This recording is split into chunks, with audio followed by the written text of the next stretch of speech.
우리 다 같이 일어나셔서 하나님 말씀 교독하시겠습니다. 고린도전서 9장 19절에서 23절까지입니다. 제가 먼저 읽습니다. 내가 모든 사람에게서 자유로우나 스스로 모든 사람에게 종이 된 것은 더 많은 사람을 얻고자 함이라.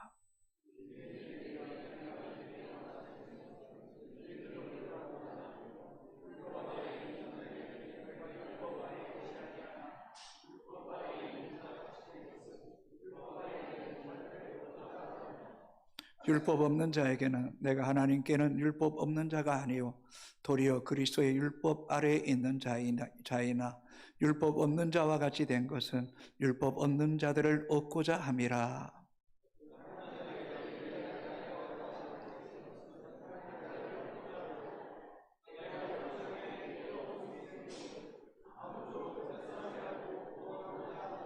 같이 읽습니다. 내가 복음을 위하여 모든 것을 행함은 복음에 참여하고자 함이라. 아멘. 착석하시겠습니다. 지난 10월 27일 있었던 행사의 영상을 한번 같이 나눴으면 좋겠습니다.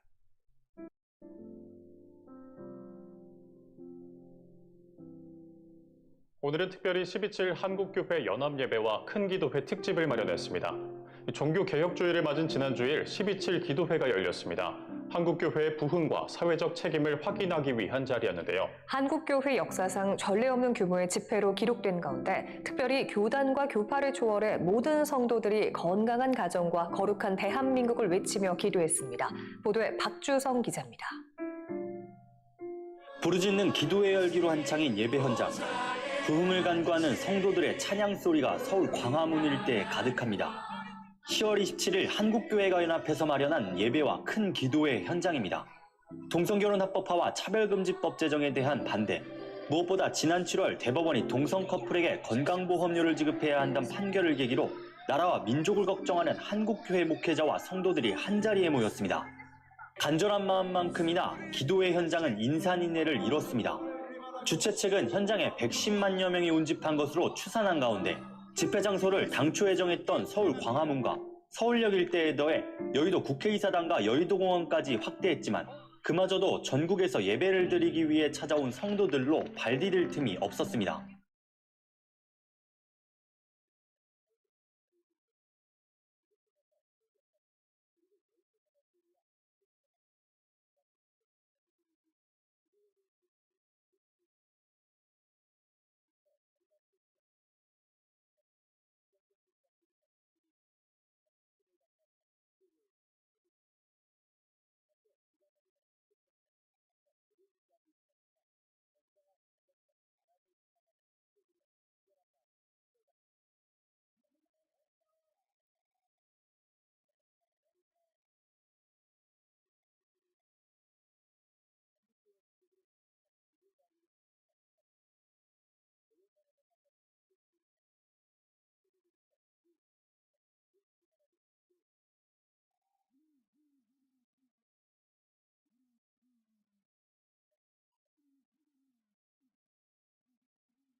모든 교권주의자들이 사라지게 하여 주시고 복음을 사랑하는 사람만이 문득 서게 하여 주시옵소서. 한국교회가 하나 되게 하여 주시옵소서. 우리 회개의 마음으로 다시금 복음의 불길을 한활 되누어 은혜를 주시옵소서. 특히 예배 후반부엔 건강한 가정에 대한 1분 스피치 시간도 준비돼 부부와 가족 등 성경에 기초한 가정의 행복과 기쁨이 무엇인지 소개됐습니다. 결혼은 하나님께서 우리에게 선물로 주신 아름다운 언약입니다. 그리고 임신과 출산 또 그 열매인 아이들은 세상이 줄 수 없는 기쁨입니다. 1분 동안 침묵 기도회도 이어졌습니다. 조용한 분위기 속에서 동성애 반대를 명시한 피켓의 문구를 높이 들어올리면서 혐오가 아닌 다음 세대를 위해 동성애의 법제화를 막아야 한다는 한국교회 메시지를 강조했습니다. 한국교회 총연합 장종현 대표회장은 건강한 나라와 자녀들을 위해 힘쓰는 성도들에게 축도함으로 예배의 끝을 선포했습니다. 무릎 꿇고 하나님께 영광 돌리는 주의 종들의 머리 위에와 눈물로 자녀들을 위하여 기도하는 성도들의 머리 위에 지금부터 영원토록 함께 있을지어다. 주최 측은 이날 모인 헌금으로 탈북민과 자립준비 청년 등 사회적 약자를 지원하는 데 사용하겠다고 밝혔습니다. 한편 당일 서울시청 일대와 서울역, 여의도 일대에 110만여 명의 성도들이 모인 것으로 집계되고 있으며 CTS 기독교TV 생중계와 SNS를 통해 전 세계에서 예배에 참석한 인원은 모두 200만 명을 훌쩍 넘길 것으로 추산하고 있습니다. CTS 뉴스 박주성입니다. 엘리야 때에 엘리야 자신이 바알에게 무릎 꿇지 않은 사람 나만 홀로 남았다라고 불평하며 절망할 때에 하나님께서 바알에게 무릎 꿇지 않은 7,000명을 숨겨두었다고 말씀했습니다. 때로는 한국교회에서 신앙생활하는 것이 외롭고 또는 비난의 대상이라고 생각했다면 큰 착각입니다. 하나님을 사랑하고 나라를 사랑하고 건강한 가정을 세우기 위해서 현장에 또 미디어로 참여한 사람이 200여만 명이 넘는다는 사실은 아직도 수많은 성도들이 하나님을 사랑하고 또 세상의 불의한 법에 맞서고 있다는 사실을 여러분 잊지 않게 되기를 바랍니다. 우리는 성경적 결혼과 또 하나님의 순리를 따라 가정을 세우는 것, 이것은 영원한 진리입니다. 진리로 외치고 또 사수하는 것은 마땅한 일입니다. 그런데 때로는 이러한 것을 외치는 것에 대해서 두려워하거나 누군가의 비난과 조롱을 부끄러워한다면 그것은 하나님의 자녀가 아닙니다.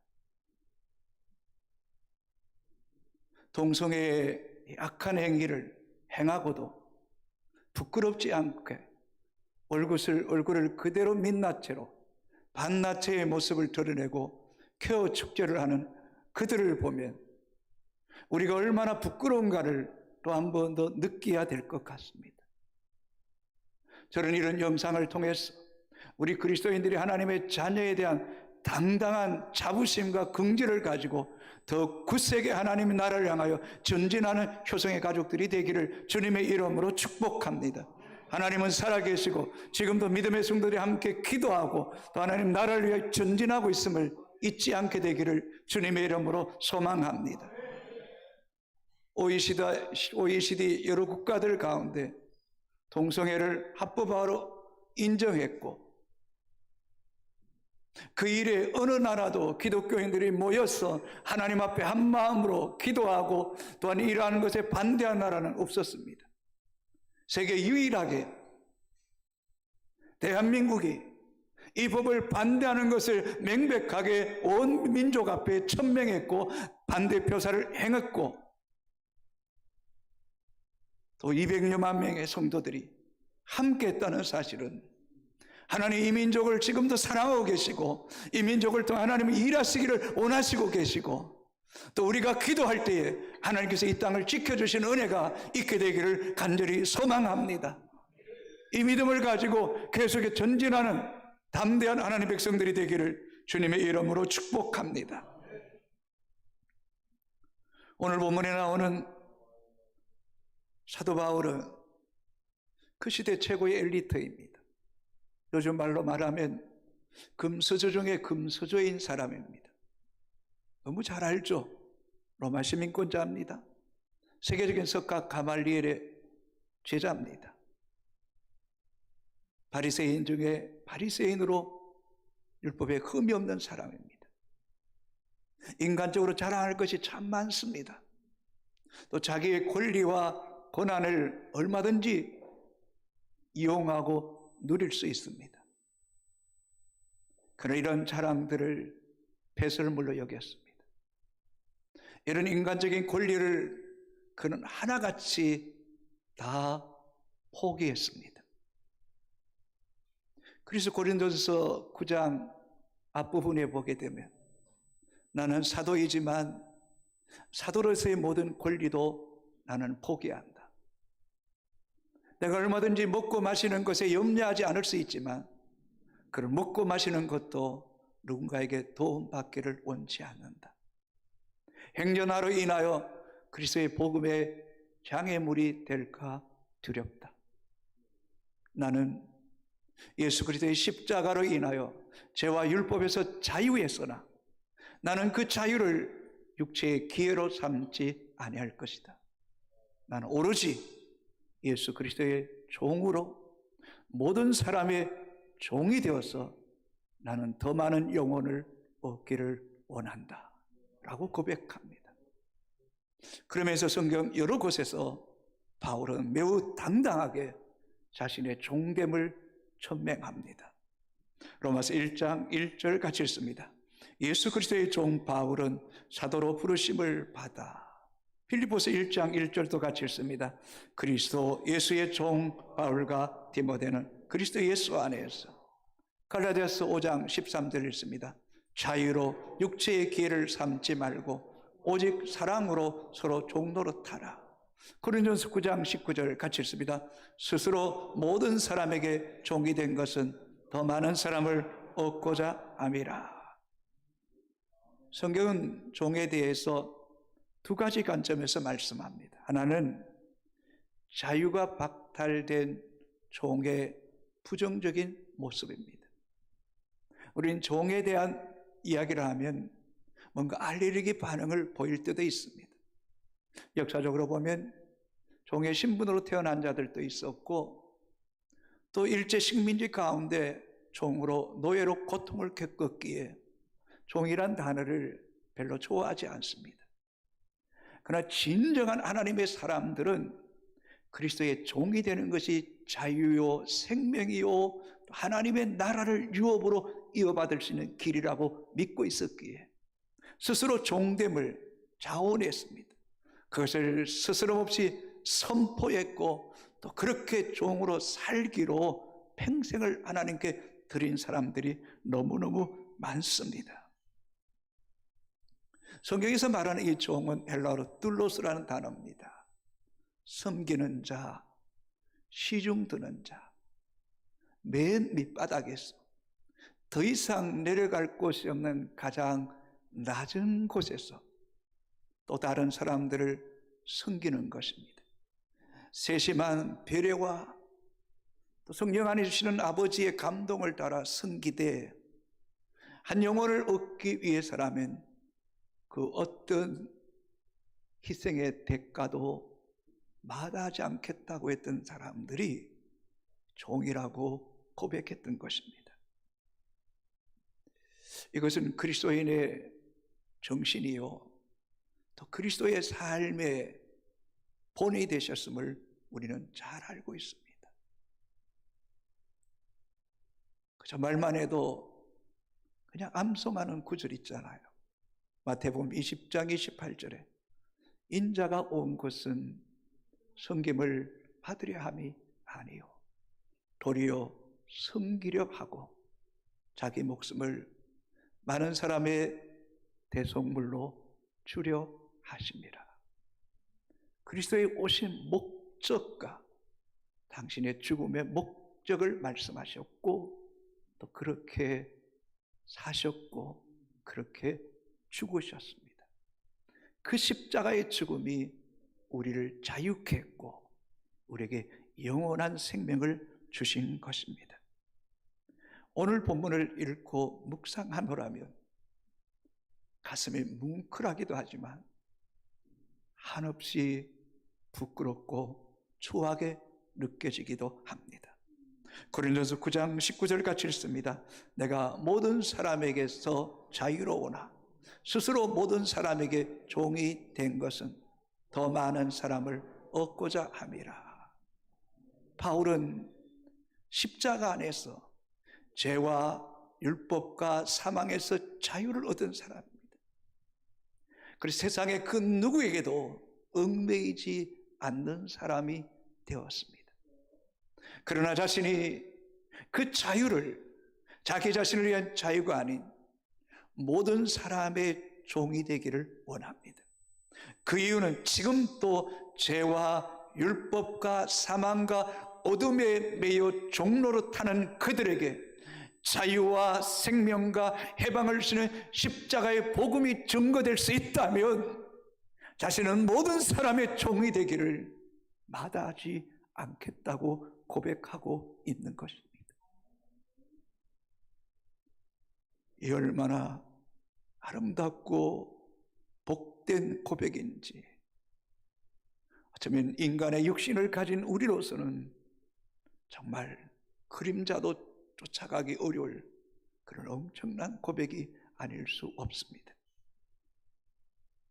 사도 바울은 누구의 강요나 억지가 아닙니다. 너무나 크고 놀라운 십자가의 은혜와 자유와 해방을 누렸기에 그 자유와 그 사랑과 그 생명의 은혜를 갚지 않고는 견딜 수가 없겠다는 것입니다. 첫 번째, 유대인에게는 유대인의 모습으로 다가갑니다. 20절 같이 읽겠습니다. 유대인들에게 내가 유대인과 같이 된 것은 유대인들을 얻고자 함이요 율법 아래 있는 자들에게는 내가 율법 아래 있지 아니하나 율법 아래 있는 자 같이 된 것은 율법 아래 있는 자들을 얻고자 함이요. 자신은 그리스도인이 되었지만 동족인 유대인과 같이 되고자 하는 것은 유대인을 얻기 이해합니다. 자신은 율법 아래 있지 않지만 율법 아래 있는 자 같이 행하는 것은 율법 아래 있는 자들을 얻고자 함이라. 그래서 사도 바울은 사도행전 16장에 보면 영적인 아들 디모데에게 할례를 베풉니다. 왜요? 유대인의 마음의 문을 열기 위해서. 나도 율법을 소중히 여긴다. 그뿐만 아니라 너희들도 소중히 여기고 사랑한다는 것을 표현하기 위해서, 드러내기 위해서 디모데에게는 할례도 받게 하지만 디도에게는 헬라인으로 할례를 받지 말라고도 말합니다. 장사꾼의 목적은 이윤입니다. 돈을 더 남기기를 원합니다. 정치인들은 자신의 일한 것을 드러냄을 통해서 한 사람이라도 더 많은 지지를 얻어 또 그 자리를 잇기를 원해서 안간힘을 섭니다. 그러나 진정한 그리스도인은 시간과 마음과 물질을 들여서라도 우리는 한 영혼 한 사람이라도 예수 믿고 더 구원받을 수 있다면 생명을 살리는 일에 한 사람을 살리는 일에 가장 가치를 두고 살아가는 사람이 진정한 그리스도의 제자임을 잊지 않게 되기를 주의 이름으로 소망합니다. 두 번째, 율법 없는 자에게는 율법 없는 자의 모습으로 다가갔습니다. 같이 읽습니다. 율법 없는 자에게는 내가 하나님께 율법 없는 자가 아니요 도리어 그리스도의 율법 아래 있는 자이나 율법 없는 자 같이 된 것은 율법 없는 자들을 얻고자 함이라. 율법 없는 자란 곧 이방인을 말합니다. 유대인들은 이방인은 구원이 없다라고 생각했습니다. 자신들만 선택받은 하나님 백성이라고 생각했습니다. 그러나 바울은 복음 안에서 헬라인이나 이방인이나 유대인이나 차별 없이 모든 사람이 예수 믿고 구원받기를 원하시는 하나님 아버지의 마음을 알았습니다. 그래서 율법 없는 자에게 율법 없는 자 같은 모습으로 그들에게 다가섰습니다. 바울이 예수 믿고 구원받았다고 해서 율법을 무시했던 사람이 아닙니다. 율법도 소중하게 여겼습니다. 그러나 율법 없는 자들을 얻기 위해서는 율법 없는 자의 모습으로 다가섰던 것입니다.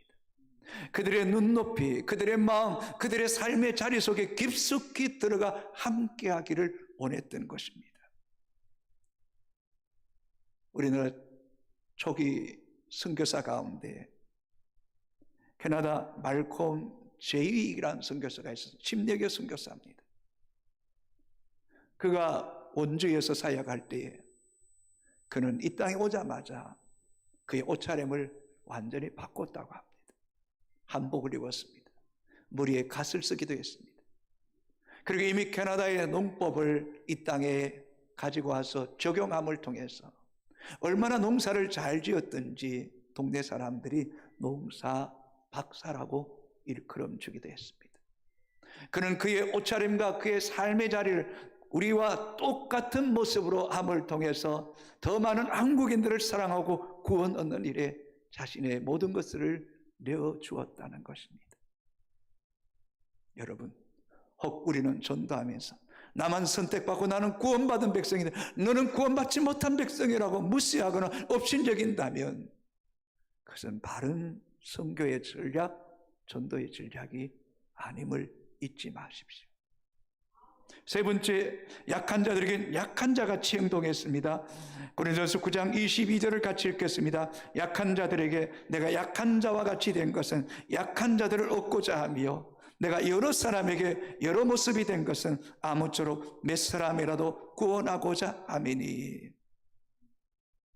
약한 자에게 약한 자의 모습으로, 육체적인 질고나 상처와 아픔이 있는 자에겐 어쩌면 바울은 자신의 안질 때문에 정확하지 않지만 간질로 인하여 아픔도 있었기에 어쩌면 약한 자들의 마음을 더 많이 헤아려 주었고 더 많이 품어주었을 것입니다. 또 영적으로 연약한 자들, 믿음의 가운데 아직 굳게 서지 못한 그 연약한 자들을 연약한 모습 그대로 사랑하고 귀히 여김을 통하여 그들을 얻고자 했다는 것입니다. 내가 여러 모습이 된 것은 아무쪼록 몇 사람이라도 한 영혼이라도 더 구원을 얻게 할 수 있다면 어떤 모양으로도 자신은 자기 자신을 드리기를 원했다는 것입니다.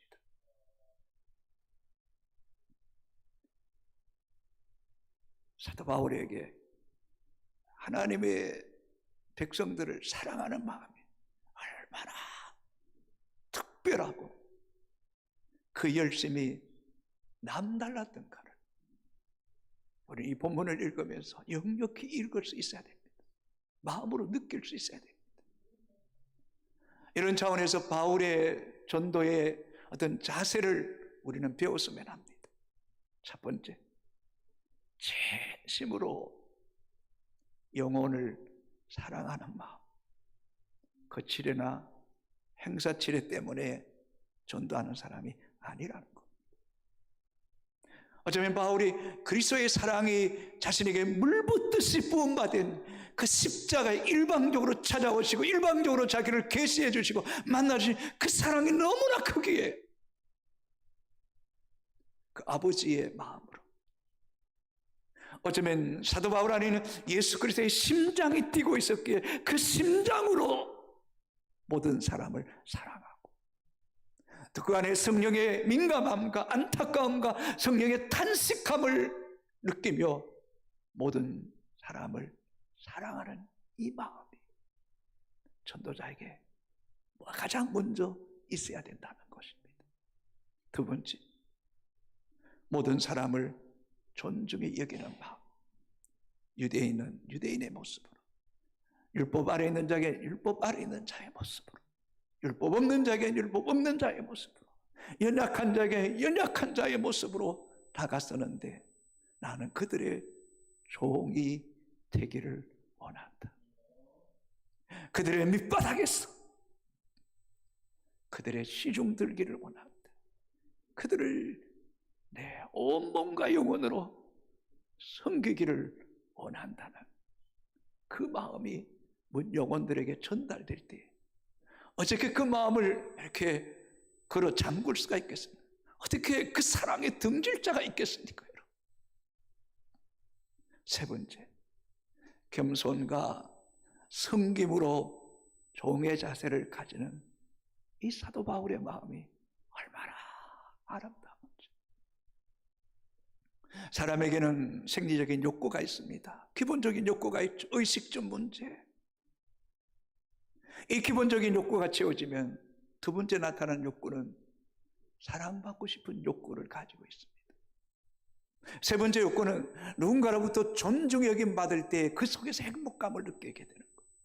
또 누군가가 나를 위해서 지극정성으로 섬겨줄 때에, 나를 뜻받들어 줄 때에, 이런 사랑 앞에 이런 마음과 영혼이 느껴지는 사람에게 마음을 걸어 잠글 사람은 저는 아무도 없을 거라고 생각되어집니다. 왜 전도가 되지 않을까요? 왜 영혼들이 우리에게 아무런 반응이 없을까요? 어쩌면 이런 마음들이 너무나 결여되어 있기 때문이 아닌지 모르겠습니다. 그래서 사도 바울은 어떤 모양이든 더 많은 사람을 얻고자 합니다. 그래서 19절에서 22절까지 얻고자 합니다. 얻고자 합니다. 5번을 어떤 모습 모양이라도 한 사람이라도 더 구원코자 하는 원한다는 이 고백을 더하며 6번이나 이 짧은 속에 사람을 얻는 것, 영혼을 얻는 것보다 이 세상에 더 가치 있고 복된 것은 없습니다라고 지금 외치고 있는 것입니다. 여러분, 한번 곰곰이 생각해 봅시다. 누군가가 나를 진정으로 사랑하고 존중히 여기고 시중 들고 섬기는 자의 모습으로 내게 다가올 때 우리가 그 사람 얼마나 소중하게 여기냐는 거예요. 아니, 오늘 이 시대에 이런 진실한 사랑하는 사람이 또 있단 말인가? 내가 이 사랑을 본받고 싶다, 이 사람이 있는 이 사람을 나도 믿고 싶다 하는 그런 마음이 생기지 않겠습니까? 여러분, 이렇게 살아가는 것이 어리석은 겁니까? 손해보는 것입니까? 바보짓 하는 것입니까? 아닙니다. 가장 지혜로운 사람입니다. 이것이 예수 그리스도의 마음이고 예수 그리스도께서 그렇게 사신 것 아니겠습니까, 여러분? 하나님이 이런 믿음의 사람들을 얼마나 귀히 여기시겠습니까? 얼마나 사랑하시겠습니까? 얼마나 존귀하게 하나님께서 여겨주시겠냐 말입니다.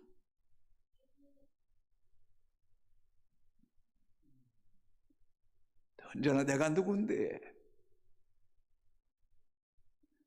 내가 얼마나 유능한데, 내가 얼마나 괜찮은 사람인데 나를 무시해. 그래서 아직도 십자가의 원수로 살아가는 것 아닌지 모르겠습니다. 우리가 잘 아는 빌립보서 2장 6절, 7절, 8절 이렇게 말씀합니다. 같이 읽어볼까요? 방송실에 그는 근본 하나님의 본체시나 하나님과 동등됨을 취할 것으로 여기지 아니하시고 오히려 자기를 비워 종의 행체를 가지사 사람들과 같이 되셨고 사람의 모양으로 나타나사 자기를 낮추시고 죽기까지 복종하셨으니 곧 십자가에 죽으심이라. 지금 사도 바울이 행하는 이 모든 일들은 예수 그리스도를 본받은 것입니다. 아니, 사도 바울 안에 예수님이 일하신 것입니다. 일하신 것입니다. 여러분, 우리의 자신을 주님께 드림을 때 주님이 우리 가운데 일하게 할 수 있게 되기를 바랍니다. 하나님이 인간의 몸을 입고 이 땅에 빚전한 말구에 그 말에 소대변이 찌들어져 있는 냄새나는 그 구육까지 낮아지시는 그 주님, 사람의 모양으로 나타나사 자기를 낮추시고 죽기까지 복종하셨으니 곧 십자가에 죽으십니다. 그럴 때 하나님 이름으로 그를 지극히 높여 모든 이름 위에 뛰어나게 하시고 하늘 위에나 땅 위에나 땅 아래 있는 모든 백성들을 알고 예수 그리스도 앞에 무릎 꿇게 하시고 그리스도를 주라고 고백하게 하신 그 하나님의 사랑이 오늘 우리 속에도 드러나게 되기를 주님의 이름으로 축복합니다. 여러분, 우리는 너무 많은 것에 마음을 빼앗기고 있지 않습니까? 너무 많은 것들을 움켜쥐고 있는 것 아니냐 말입니다. 우리는 우리의 것을 내려놓을수록 그리스도의 통치와 다스림의 영역은 더 깊어지고 커질 줄로 믿습니다. 구약성경 출애굽 21장에 보면 종으로 어떤 사연이든 간에 종으로 전락된 사람이 안식년이 되면 더 이상 대가를 지불하지 않아도 자유의 몸이 됩니다. 그래서 스스로 자유를 찾아서 종의 자리에서 자유의 길을 찾아가는 사람도 있는가 하면 어떤 이는 지난날 주인의 사랑과 그 베푸심에 너무나 고맙고 감사해서 나는 평생 자원하여 주인의 종으로 살기를 원한다라고 말하면 주인은 그 동네의 재판관장에게 데리고 가서 문지방이나 문설주의 문에 길을 대면 구멍을 뚫어서 평생토록 주인의 종으로 살게 했습니다. 출애굽기 21장 6절 말씀입니다. 같이 읽습니다. 장전이 그를 데리고 재판장에게로 갈 것이요 또 그를 문이나 문설주 앞으로 데리고 가서 그것에다가 송곳으로 그의 길을 뚫을 것이라. 그는 종신토록 그 상전을 섬기리라. 우리 여성 여러분, 귀 함부로 뚫지 마세요. 평생토록 종로로 돼야 됩니다. 그러나 사도 바울은 어쩜 이런 구약적인 배경에서 자신은 평생토록 그리스도의 종으로 모든 사람의 종으로 살기를 그는 천명했고 또 그렇게 살다가 순교의 피를 흘리고 주님 품에 안겼습니다. 예수님께서 한 어린아이를 세우시고는 이렇게 말씀합니다. 진실로 너에게 이르노니 너희가 돌이켜 어린아이들과 같이 되지 아니하면 결단코 천국에 들어가지 못하리라. 그러면 누구든지 이 어린아이와 같이 자기를 낮추는 자가, 이 어린아이와 같이 자기를 낮추는 자가 천국에서 가장 큰 자니라. 이 어린아이와 같이 자기를 낮추는 자가, 가장 낮은 곳에서 무사람을 섬기는 자가 천국에서 가장 큰 자니라고 말씀합니다. 그리고 다니엘서 12장 3절에 많은 사람을 옳은 대로 인도한 자는 하늘의 별과 같이 빛나리라. 이 말씀을 한번 연결해 보십시오. 종으로 시중 들고 섬기고 더 많은 사람을 얻고자 모든 사람의 종이 되기를 원하는 그 사람은 하나님 나라에서 해같이 빛나게 될 것입니다. 저는 목요일에 바가드를 한번 나간 적이 있습니다. 감나무를 유심히 바라봤습니다. 네, 나름 감나무를 보면서 깨달은 게 하나 있습니다. 한번 그림을 보여주실까요? 감이 잎이 무성할수록 감 열매가 별로 없습니다. 감이 많이 맺힐수록 잎이 없다는 겁니다. 제 말이 맞는가 틀린가를 여러분 꼭 나가셔서 감나무를 보십시오. 똑같은 자리에 심겨도 감이 많이 맺힌 감나무는 거의 잎이 없었습니다. 잎이 무성할수록 열매가 없었습니다. 세상적인 명예와 인기와 부와 내 자존심, 내 직위, 내 아름다움, 내 체면, 내 권위, 품위, 이것을 자꾸 가꿀수록 오히려 담이 생기고 경계가 생기고 내 안에 열매는 없어지는 겁니다. 어차피 우리는 주님 앞에 설 때에 이런 잎과 같은 것들은 다 떨어지고 없어질 겁니다. 빈손으로 왔다 빈손으로 가야 됩니다. 그러나 열매만은 주님께 드릴 수 있을 것입니다. 진짜 오늘 본문은 내가 모든 것들을 내려놓고 버릴 수 있는 것은 열매 맺기를 원한다. 생명을 얻기를 원한다. 그 생명을 얻는 일이라면 내 시간도 물질도 마음도 어떤 일의 우선순위도 다 내려놓겠나라. 이 고백이 바로 종의 자세가 아니겠습니까? 많은 나무가 있는데 그 나무가 선한 나무인지 나쁜 나무, 악한 나무인지를 평가하는 것은 열매를 보면 안다라고 말씀합니다. 그래서 잎만 무성한 무화과 나무를 주님 보시고 저주하셨습니다. 오늘 우리 안에 너무 잎이 무성한 것 참으로 부끄럽고 죄송할 뿐입니다. 우리 입을 떨어뜨렸을 때 언제든지 다 내려놓고서라도 또 하나의 열매를 위해서 수고와 희생과 대가를 마다하지 않는 사람, 어떤 모양이라든지 한 사람이라도 더 얻고자 하는 모습, 여러 사람의 모습으로 다가설 수 있고 이런 사랑하는 마음, 존중히 여기는 마음, 섬기고 시중드는 마음을 통해서 우리 주님이 가장 기뻐하시는 생명의 열매를 맺는 효성의 가족들이 되기를 주님의 이름으로 축복합니다.